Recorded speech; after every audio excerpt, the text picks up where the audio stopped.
It's a great honour to be in Marymount. I've been looking forward to this evening, and I've worked out a programme which will look at what I call soul landscapes. Now, that's a term I like to use for a place where my soul feels profoundly at ease. Now, the first of those is a little townland in County Mayo. There seems to be a feedback. Does that sound okay? Is it okay? Called Corrigskiwan, a small area in the wilds of Mayo. The next soul landscape is Lochhouse in the Western Highlands of Scotland, where my daughter, the artist, lives with her family. And the third is Cardozo, a little hilltop town in Tuscany, in the Garfagnana area. And I'll be reading poems that echo my love of those places. And I'll begin with a poem called Remembering Corrigskiwan. And this is about being in Belfast, remembering a magical day when all sorts of things seem to happen in Corrigskiwan. Remembering Corrigskiwan. A wintry night, the hearth inhales, and the chimney becomes a windpipe, fluffy with soot and thistledown. A voice box recalling animals, the leveret come of age, snipe at an angle, then the porpoise's demonstration of meaningless smiles. Home is a hollow between the waves, a clump of nettles, feathery winds, and memory no longer than a day when the animals come back to me from the townland of Corrigskiwan, from a page lit by the Milky Way. And I've always enjoyed the company of painters. It's a huge honor to be invited into a painter's studio. And my favorite Irish painter is Gerard Dillon, who should be internationally known and perhaps will be. He died in 1991, and he was the most hilarious companion and a magical painter, first of all, of the back streets of Belfast. He came from the Lower Falls area, and then he discovered, as I did, the west of Ireland, and especially around Roundstone in Connemara. So this is an elegy for my dear, long-lamented friend, Gerard Dillon. In memory of Dillon. You walked all of a sudden through the rickety gate which opens to a scatter of curlews, an acre of watery light. Your grave a dip in the dunes where sand mislays the sound of the earth over you like a low Irish sky. The sun an electric light bulb clouded by the sandy tides. Sunlight lost and found, a message in a bottle. You are a room full of self-portraits, a face that follows us everywhere, an ear to the ground listening for dead brothers in layers, an eye taking in the beautiful predators, cats on the windowsill, birds of prey, and between the diminutive fields, a dragonfly wings full of light, where the road narrows to the last farm. Christening robes, communion dresses, the shawls of factory workers, a blind drawn on the lower falls.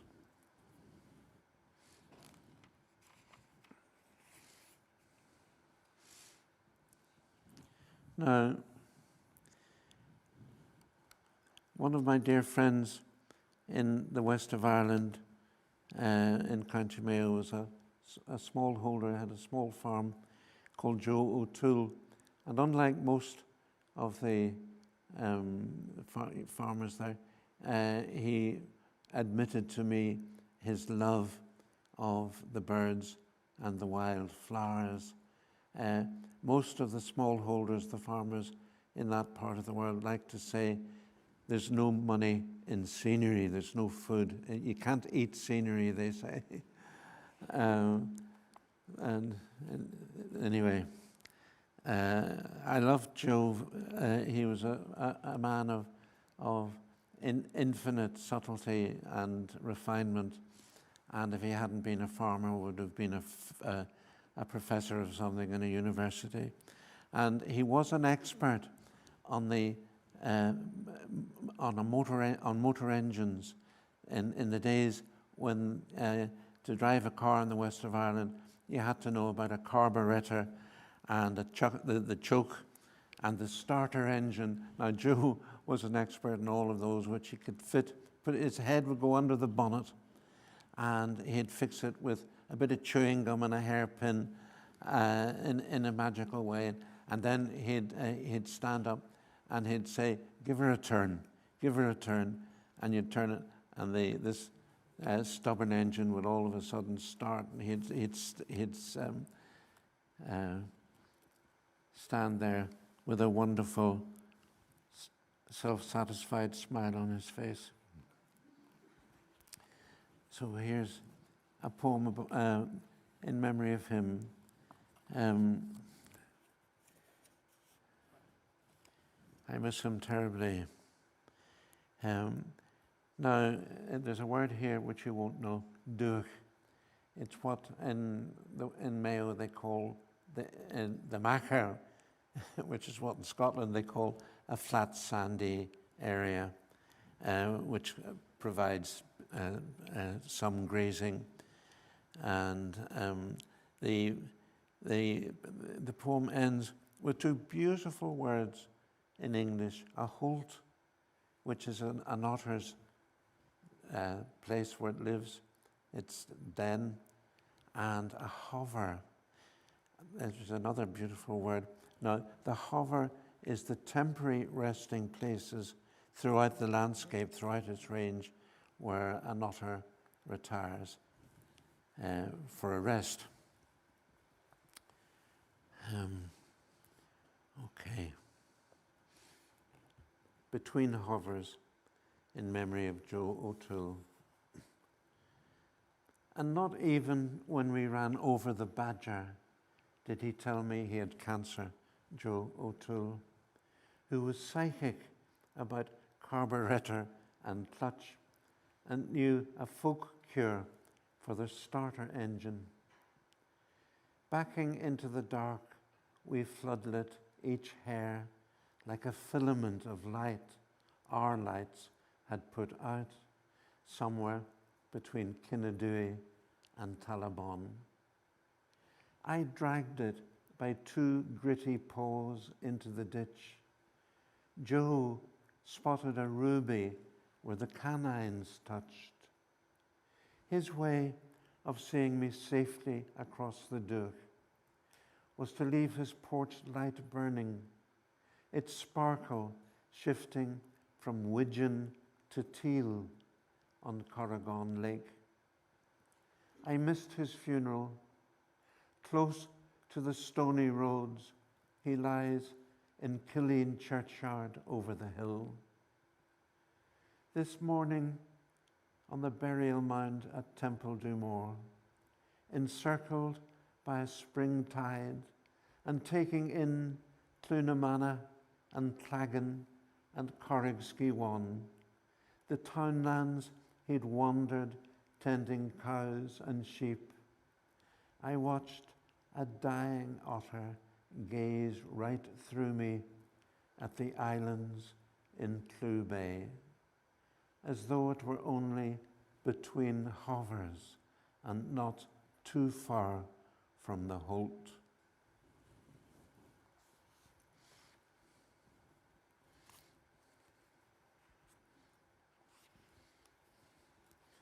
And in this next poem, I imagine my funeral, which when you get to 83 is the sort of thing you imagine more frequently.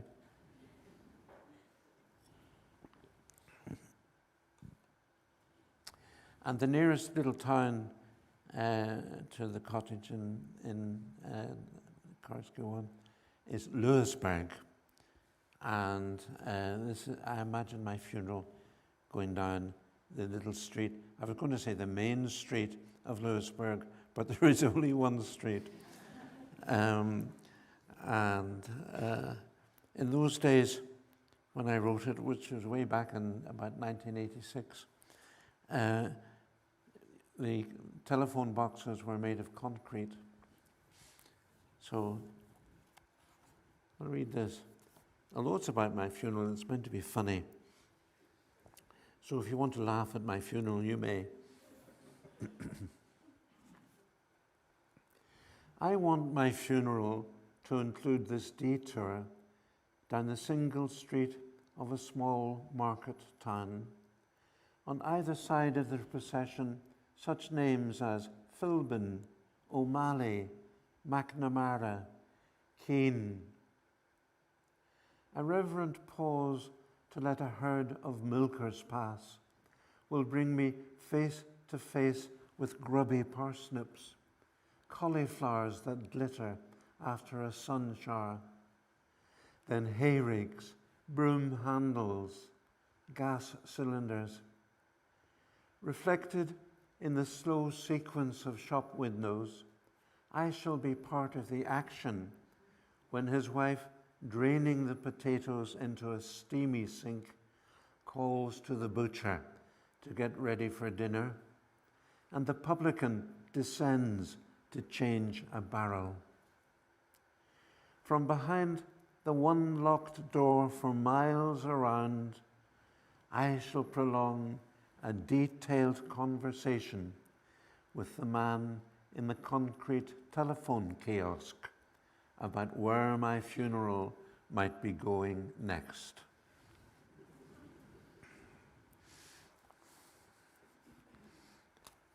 It occurred to me when Matthew was talking that I am sometimes asked what use is poetry, and my reply is always no use at all. But that doesn't mean to say it is without value. And the story I like to tell is that at Auschwitz, they discovered in the ashes fragments of poems which people who were going to die tomorrow wrote. I think that's an astonishing fact. So I don't think we would be completely human without poetry. Now, there are many disadvantages to growing old. The great Lauren Bacall, who was married to Humphrey Bogart, very beautiful woman, she said, I heard her on the radio about growing old. She said, sure ain't for sissies. But my favorite remark about growing old was a jazz pianist called Ubi Blake, E-U-B-I-E, Ubi Blake, and he played stride piano, jazz, and he lived to be over 100. And when he was 100, he was still playing in New York jazz joints, still playing jazz. And he said this wonderful thing. He said, if I'd known I was going to live so long, I'd have taken better care of myself. Well, there are disadvantages, of course, but one of the chief gains is grandchildren. And we now, Edna and I now have 7. And it's a bit like, being in life as an airport, and there are arrivals and departures. And this is a poem about my first grandchild called Benjamin. And it's about him coming to Carrigskeewan on a day of torrential rain, where the little river, which we have to maneuver, was so full that he could only be brought across with his father by a neighbour in a tractor, in a Paddy Morrison's tractor. And the merlin, I'm sure you all know, is our smallest raptor, our smallest bird of prey. And a leveret, everyone knows what a leveret is? Anyone not know what a leveret is? Well, for you, it's a baby hare, a young hare. I think it's from the French. It's a beautiful word. And anyway, I think the poem speaks for itself. This is your first night in Carrigskeewan. The Owen or Donon is so full of rain, you arrived in Paddy Morrison's tractor, a bumpy approach in your father's arms, to the cottage where, all of 1 year ago, you were conceived, a fire seed in the hearth. Did you hear the wind in the fluffy chimney? Do you hear the wind tonight, and the rain, and a shorebird calling from the mussel reefs? Tomorrow, I'll introduce you to the sea, little hoplite. Have you been missing it? I'll park your chariot by the Otter's Rock and carry you over seaweed to the sea. There's a tufted duck on David's Lake with her suit full of hatchlings, pom-poms a day old and already learning to dive. We may meet the stoat near the erratic boulder, a shrew in his mouth, or the merlin meadow pipit hunting. But don't be afraid. The leveret breakfasts under the fuchsia every morning, and we shall be watching. I have picked wild flowers for you, scabious and centaury, in a jam jar of water that will bend and magnify the daylight. This is your first night in Carrigskeewan. And he was followed by 6 other grandchildren. And being a grandfather, you get a title, you're called, you've got a new name. I'm now Papa, as well as my other titles. And it's like being promoted for doing nothing.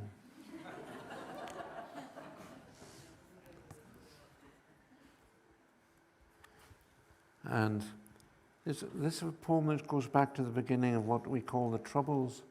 It's a short poem about being in Carrigskeewan, trying to get this old radio tuned in so that we could get news of what was happening in Belfast. Well, it mentions gas mantles. Does anyone here remember gas mantles? No. Beneath a gas mantle that, goodness. Beneath a gas mantle that the moths bombard, light that powders at a touch, dusty wings, I listen for news through the atmospherics, a crackle of sea wrack, spinning driftwood, waves like distant traffic, news from home. Or watch myself as through a sandy lens, materializing out of the heat shimmers and finding my way forever along the path to this cottage, its windows, walls, sun and moon dials, home from home.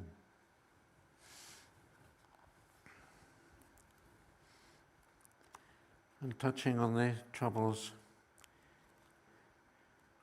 at least we've stopped murdering one another, but the tensions are still there. We still have peace walls to divide the communities. And this is another poem that brings together Belfast and the West. And I, some years ago, was botanizing. I have an obsession with wild orchids, and I was looking for them with a friend in the Burren in County Clare in the west of Ireland. And while I was away, first of all, I should say that my younger daughter, Sarah, to whom this poem is addressed, she grew into this marvelous artist. She used to go to this ice cream shop on the Lisburn Road, which is our main road. And she used to say, "Dad, would you like an ice cream?" And I would always like to ask her what the flavors were, just so as I could hear her rhyme off the flavors of ice cream. Anyway, I was away in Mayo looking for flowers, and I did, as a kind of an exercise, put in a little green notebook all the names of the Burren that I could name, that I could put a name to. So I come back, and what has happened is this dreadful thing. The man in the ice cream shop has been murdered by the IRA, and Sarah didn't know what to do, so she bought a bunch of carnations. Instead of buying, because she could buy ice cream, but she bought a bunch of carnations with her ice cream money and laid them on the pavement outside the shop.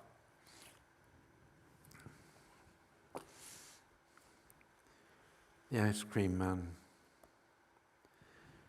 Rum and raisin, vanilla, butterscotch, walnut, peach. You would rhyme off the flavors. That was before they murdered the ice cream man on the Lisburn Road, and you bought carnations to lay outside his shop. I named for you all the wild flowers of the Burren I had seen in one day. Thyme, valerian, loosestrife, meadowsweet, twayblade, crowfoot, lung, ling, angelica, herb robert, marjoram, cow parsley, sundew, vetch, mountain avens, wood sage, ragged robin, stitchwort, yarrow, lady's bedstraw, bindweed, bog pimpernel. And really, I mean that list to go on forever, like a prayer. And this extraordinary thing happened. I got this letter after this poem appeared, which I'll read to you. Dear Mr. Longley, my daughter bought your book, Gorse Fires, for me after hearing you on the radio. Your verse on the ice cream man was clear to us who you were writing about. But I do appreciate very much that someone outside our family circle, remembered my son John. The fact that there were 21 flavors of ice cream in the shop and you wrote 21 flowers was coincidental. I do bless you for your kind thoughts, and may God bless you sincerely. the ice cream man's mother, Rosetta Larmer. So poetry does have a use. And then in August 1994, there were rumors that there was going to be an IRA ceasefire. And at that time, I was reading the episode in the Iliad where the old King Priam leaves Troy to visit Achilles, the great Greek general, in his tent to beg from Achilles the body of his son Hector, whom Achilles has killed in combat. I think the Iliad is the greatest poem I know anyway about war and death. It's an astonishing book, and the soul of this astonishing book is for me this episode. So I wanted to make a short poem that would make my minuscule contribution to the peace process, and it's quite long, so I was able to compress it into a sonnet, which I shall now read. The literary editor of the Irish Times, the great novelist John Banville, put it in on the Saturday of the week, put it in the Irish Times. He called Stop Press, and he put it in the week the Irish Times did, in fact, the IRA did, in fact, and declare their ceasefire.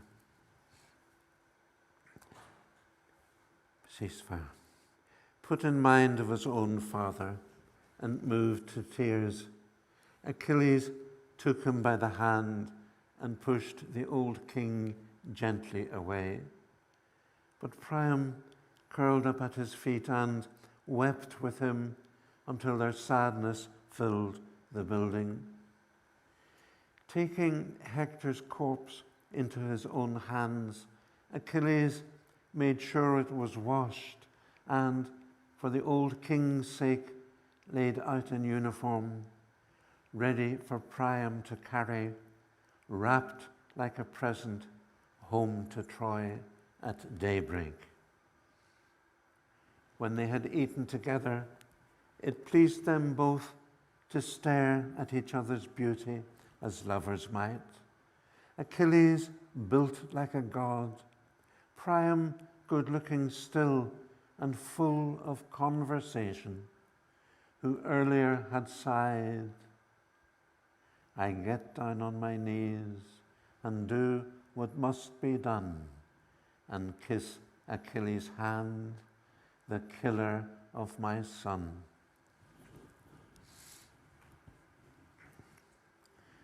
Now,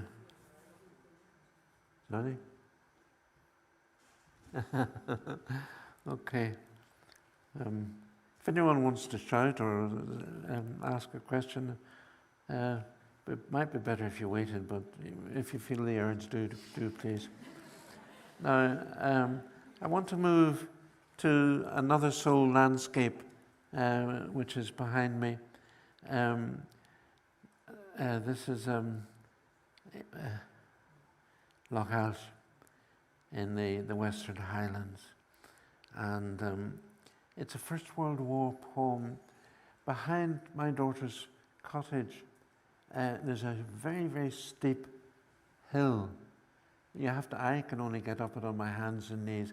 And at the top, there's a Neolithic Stone Age burial mound. It's a very mysterious place. And it's covered in spring with beautiful snowdrops in their thousands. I don't know whether the picture's up there, is it? Yeah. And this is a poem imagining Tommies from the First World War with their lovely Scottish names like Murdo and Alistair and Duncan. climbing the hill to visit the graveyard. And which book is this? I've such a choice. What's it called? Which book was it? 100 Doors. Was it? Angel Hill.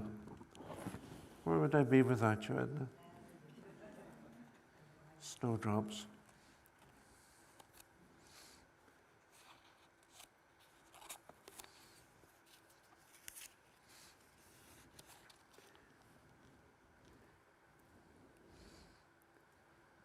Snowdrops. With the spirit of Sarah, my daughter, behind me.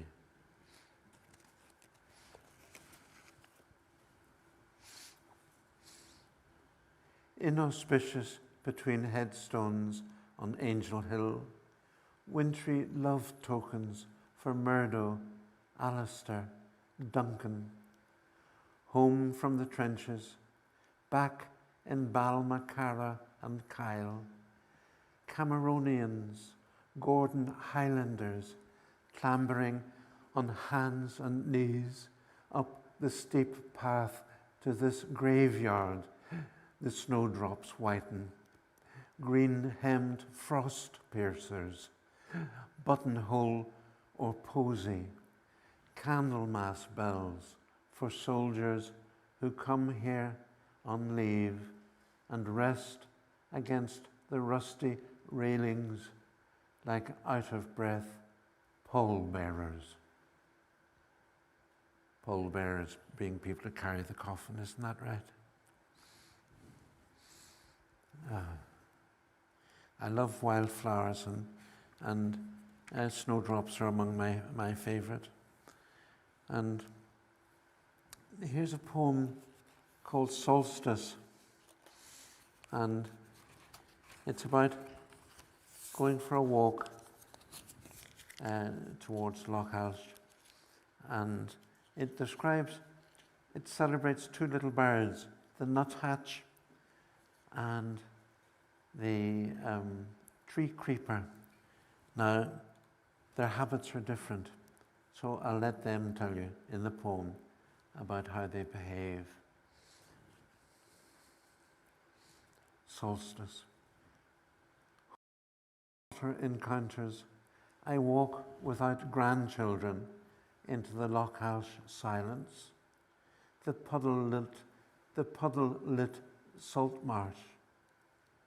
But curlews give me away, and I concentrate instead on the low sun as it frays through a tree creeper's useful fantail.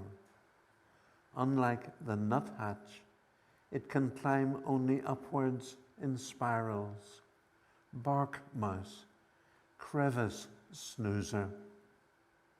Before I turn to face my elongated shadow with its walking stick, and the cottage where grandchildren draw in closer to the stove on the above them, bracken rusty Angel Hill.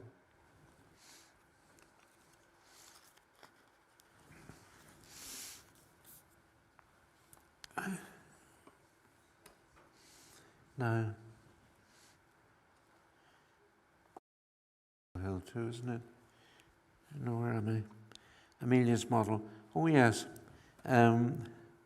Last month, this book appeared.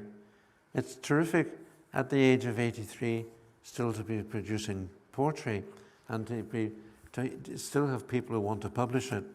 But anyway, here's a little poem for my another grandchild called Amelia, who is 7 when she made a model of the solar system.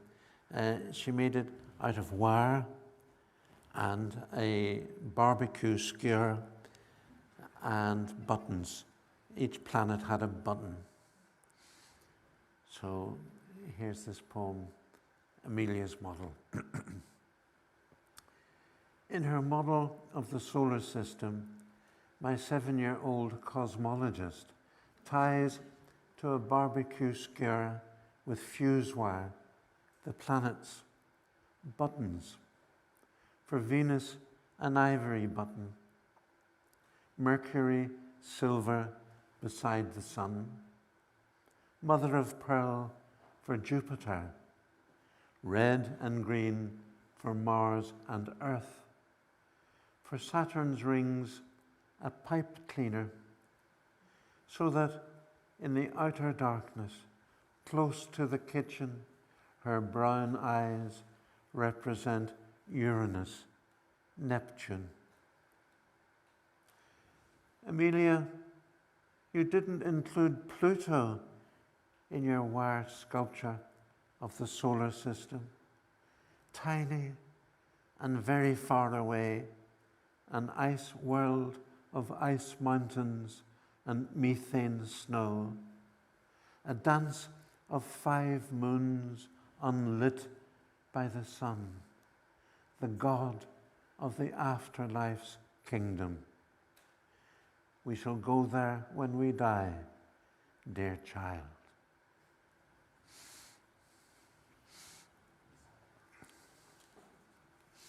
Now, I want to read a poem about Romulus and Remus, if you'll allow me. This is quite it's not exactly funny, but it uses rhyme in a comical way. And it's about that famous statue of Romulus and Remus reaching up to the teats of the she-wolf. And for instance, it uses a beautiful dialect word, nuddle, at the end, which is a kind of combination of to take a nap, to nap, and to cuddle, to nuddle. And forgive me for this irreverent poem, but it's a loving poem called She-Wolf. Fingers and toes, a tail wagging, and there in the middle, Rome, like a sore belly button, peeps out from the huddle.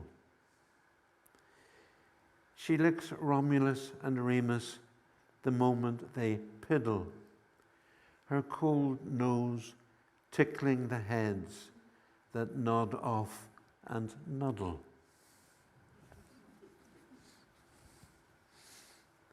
And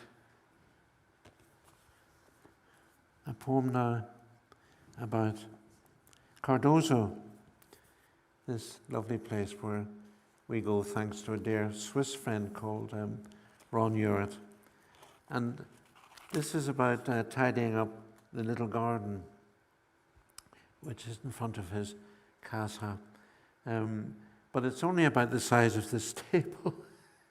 And the poem appeared in the New Yorker. And somebody came, they liked the poem so much, they came to Cardozo to see Micheal Longley's garden. So I felt terribly embarrassed and ashamed. But the thing about gardeners, I'm not a gardener. I mean, my favorite flowers in the garden are the daisies and the dandelions and the buttercups that grow on the lawn. I mean, I think lawns are an abomination. And most gardeners think of wildflowers as weeds. Anyway, this is about weeding. And I mentioned in Cardozo, the old women, about 7 or 8 of the very old women of the town celebrate the Whitsun Rosary. They chant it together in a little chapel in front of the house dedicated to San Rocco. And I end the poem with a celebration of a lovely wildflower called Shepherd's Purse. So we'll see how this one goes. Wildflowers become weeds in this small garden. I'll begin again. Can I have a drink of water?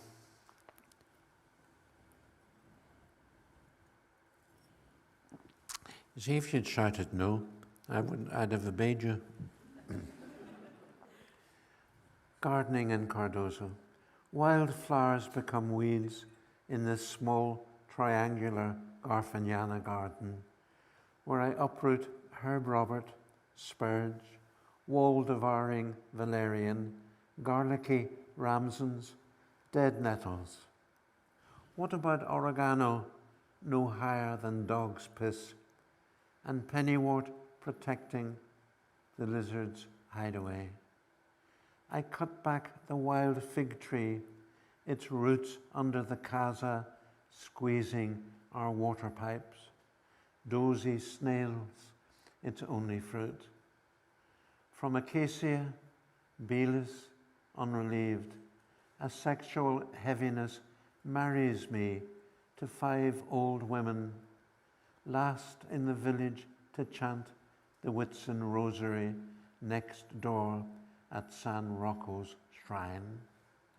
I leave them shepherd's purses, seed pods, little hearts, spoon-shaped petals on spikes.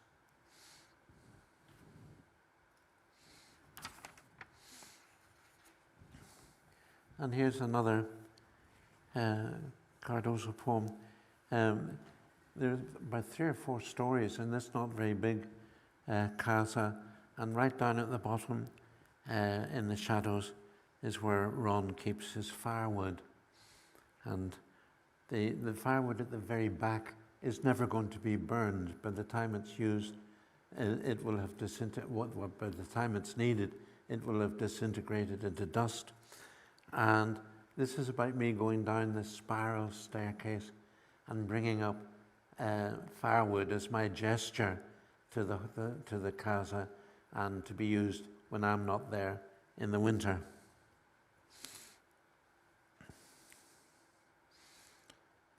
Out of the darkness and up the spiral staircase, I'm carrying logs, an armful every day, firewood for winter when I shall not be there, wild fig perhaps, white sap for curing warts, scrotum concealing leaves, blackthorn, chestnut, for all I know, from the skinny waterfall, antique olive branches, sycamore, mulberry.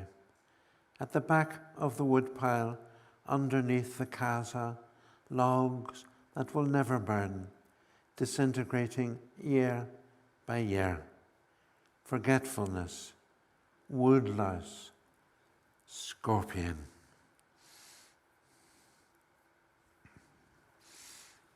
And there's a marvelous walk through this overgrown wood just beyond the cottage. And it's now nearly too much for me to walk, but the main trees there are chestnuts, which were used, and I mentioned this in this short poem, help to build the cottage through the cross beams, and of course it provides nuts and flour, which you make from the nuts, and crackly stuffing for mattresses. And this poem's called The Waterfall. If you get there, once or twice we've been there, and we've encountered hundreds of fireflies. The Waterfall. If you were to read my poems, all of them I mean, my life's work, at the one sitting, in the one place, let it be here, by this half-hearted waterfall that allows each pebbly basin its separate say, damp stones and syllables.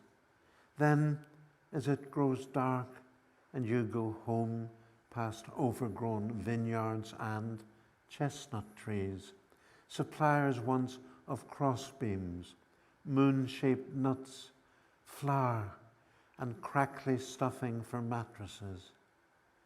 Leave them here on the page, in your mind's eye, lit like the fireflies at the waterfall, a wall of stars.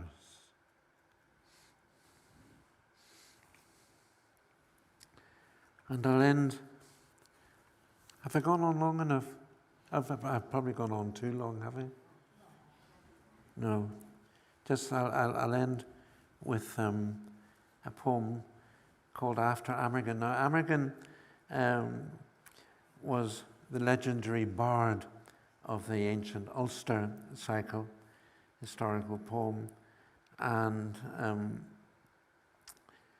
this is my refraction of that. This ancient Irish poem goes, I am the wind, I am the sea, I am a wave, etc.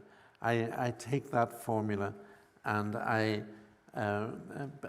mention lots of images or re-rehearse lots of images from my own poems, the elver, the little eel, the leveret, the birds like the stonechat, and the wimbrel, which flies at night, the smallest bat, which is the pipistrelle, and lovely tiny little flowers like brookweed and autumn lady's tresses.